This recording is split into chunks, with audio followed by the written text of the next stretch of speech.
Halo teman-teman, kembali lagi bersama Natal Investment. Pada kesempatan kali ini saya akan menganalisa laporan keuangan kuartal pertama dari perusahaan yang berhubungan dengan semen ya, atau SMGR, ticker code-nya. Ini perusahaan BUMN juga teman-teman. Oh, aslinya tidak cuma semen sih. Perusahaan ini juga ada jasa konstruksi bangunan, terus ada berbagai macam material bangunan juga di bisnis perusahaan ini. Baik, tanpa berlama-lama lagi, mari kita bahas laporan keuangan kuartal pertamanya. Oke, dari kasnya meningkat cukup signifikan ya, 100% lebih dari 2,5 triliun ke 5,6 triliun. Total asetnya juga naik dari 15 triliun ke 17,2 triliun. Total asetnya naik 76,5 triliun ke 80,9 triliun. Ya, berita selanjutnya turun teman-teman. Dari 14,8 triliun ke 10,8 triliun. Dan total liabilitasnya turun teman-teman dari 37,1 triliun ke 33,2 triliun. Dan total ekuitasnya naik cukup signifikan teman-teman dari 35,7 triliun ke 43,2 triliun. Nah, kalau kita lihat di sini terdapat penurunan liabilitas dan terdapat peningkatan ekuitas. Ini menunjukkan manajemennya bagus dalam mengelola perusahaannya. Nah, saya juga memprediksi berapa total ekuitas yang didapatkan oleh SMGR ini di akhir tahun nanti menggunakan data peningkatan dari kuartal pertama hingga kuartal 4 di tahun-tahun sebelumnya. Persentasenya ya teman-teman. Nah, kalau kita lihat di tahun 2021 terdapat peningkatan 7%, 2020 3,5%, dan tahun kemarin itu 19,65%.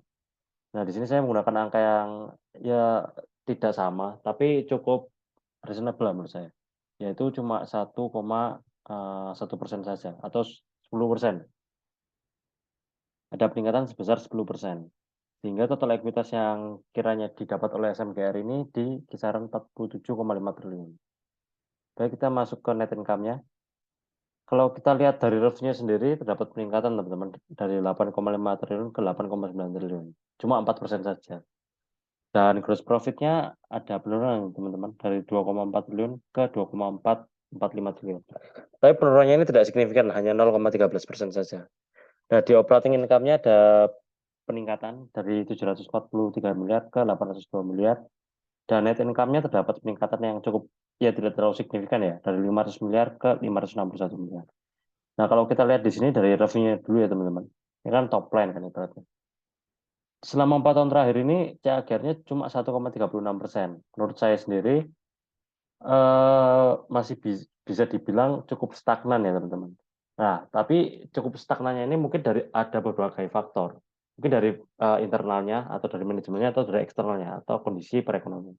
Nah, kalau kita lihat kan beban utama dari semen sendiri ini kan adalah batu bara sebagai bahan bakunya kan. Nah, kalau kita lihat di beberapa tahun ke belakang harga batu bara memang naik cukup signifikan teman-teman. Sehingga ini dapat mengikis pendapatan dari SMGR ini. Tapi kan sekarang batu bara cukup menurun teman-teman, cukup menurun harganya. Mungkin ini bisa menjadi katalis positif untuk perusahaan ini sendiri atau perusahaan semen ini sendiri. Dan juga aslinya jika proyek pembangunan pesat di Indonesia atau proyek pembangunan rumah itu cukup signifikan ya. Nah, SMGR ini mungkin dapat memainkan peran penting di situ. Karena kan dalam melakukan pembangunan butuh material ya teman-teman. Nah, seperti itu. Nah, mungkin kita bisa wait and see dulu sih untuk sektor semen ini kan. Sektor semen ini berkaitan juga sama sektor infrastruktur dan perumahan. Menurut saya ya teman-teman. Baik, saya juga memprediksi kiraan berapa net income yang akan dihasilkan oleh SMGR ini di akhir tahun nanti. Nah, sama seperti ekuitas, saya menggunakan persentase peningkatan dari kuartal 1 hingga kuartal 4 di tahun-tahun sebelumnya. Kalau kita lihat di tahun kemarin tuh ada peningkatan 367%, tahun kemarin lagi 354%, dan di 2020 ada 500%. Nah, di sini saya menggunakan angka yang cukup konservatif ya, yaitu di 300% saja, sehingga net income yang akan didapatkan di akhir tahun nanti adalah 2,2 triliun. Dan jika laba tahun ini, kuartal ini disetahunkan, maka net income yang diperoleh oleh SMGR ini adalah 2,246 triliun. Sama ya teman-teman, dengan peningkatan 300% itu. Tapi ini hanya sekedar estimasi saja, ini subjektif teman-teman. Seperti itu. Baik, kita masuk ke cash flow-nya. Pelanggannya 9 triliun. Nah, cukup linear dengan revenue-nya. Berarti kalau bisa kita bilang cash flow operasinya itu mayoritas berasal dari penjualan ke pelanggan. Operasinya sendiri 534 miliar, positif ya.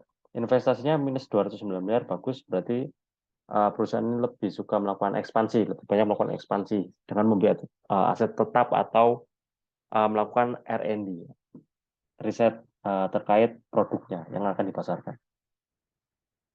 Pendanaannya sendiri, financingnya sendiri minus 600 miliar, bagus ya teman-teman. Ini menandakan bahwa SMGR ini lebih banyak untuk membayar utangnya daripada menambah utangnya. Dan ini tercermin ya teman-teman dari total liabilitasnya menurun. Nah, ini menurun dari 37 triliun ke 33 triliun. Baik, kita masuk ke rasio-rasionya. Book value-nya 6.400, PBV-nya turun 0,96, bagus teman-teman di bawah 1. Revenue per share-nya 1.300, IPS-nya 83, IPS tahunannya jika menggunakan asumsi peningkatan 300% ini ya menjadi 332. Oke, gross profit-nya 27% ya teman-teman. Bagus sekali nih.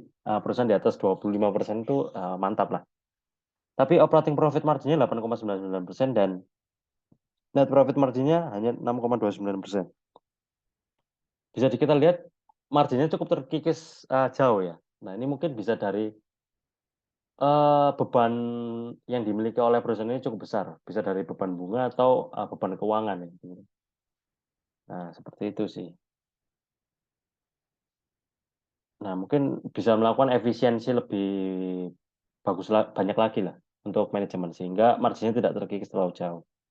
Nah, ROE-nya sendiri 1,3%, ya menurut saya agak kurang ya.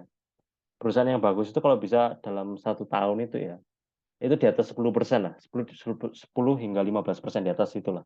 Menurut saya bagus. Sehingga kalau dalam kuartalnya itu ibarat dibagi 4 aja ya, 10%, 2,5% itu ya oke lah menurut saya. Dalam satu kuartal 2,5% ROE. ROA-nya 0,69%, kurang ya menurut saya. Baik, kita masuk ke likuiditasnya. Debt to equity ratio-nya 0,8 ya. Bagus teman-teman. Jadi total ekuitasnya ini lebih besar daripada total liabilitasnya. Jadi bisa di cover kalau misalnya ada kemungkinan pilot ya.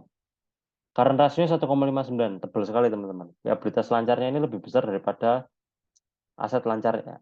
Liabilitas lancarnya lebih kecil daripada aset lancarnya. Kalau kita lihat di sini. Jadi bisa dilunasi dengan aset lancarnya saja, liabilitas lancarnya itu. Untuk cash ratio-nya hanya setengah ya teman-teman.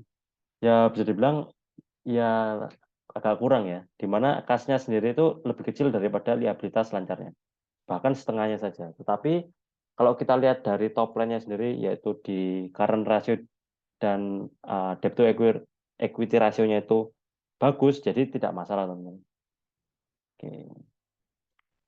Per kuartalnya sendiri 73,9, cukup tinggi ya teman-teman. Per tahunnya sendiri 18,5 menggunakan asumsi IPS 332 ini.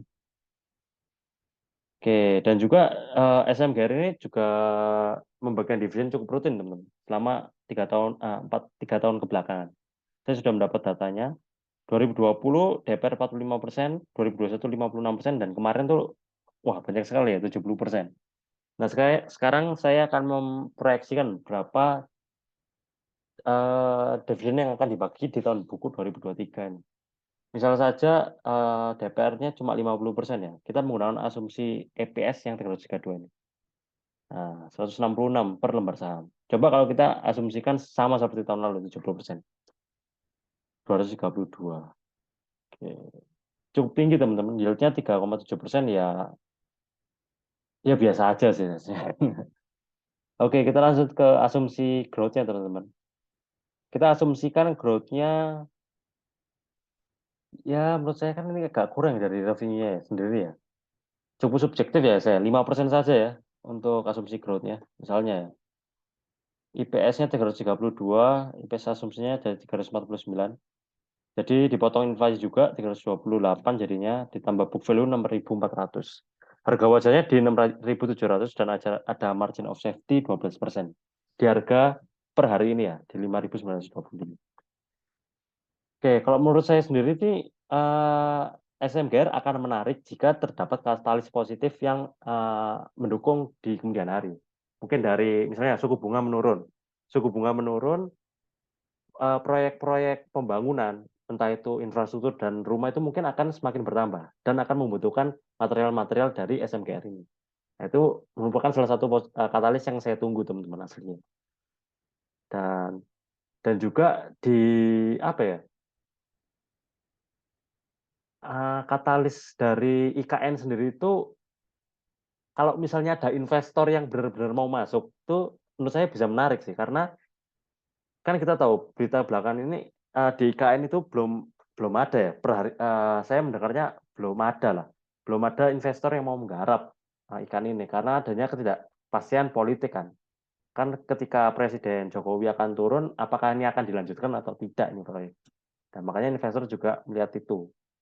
Nah, jika misalnya minimal dua katalis positif ini, suku bunga turun dan keberlanjutan proyek IKN ini berlanjut, mungkin akan menarik saham ini. Dan secara valuasi menurut saya masih cukup reasonable lah, walaupun sudah mendekati harga wajarnya, seperti itu.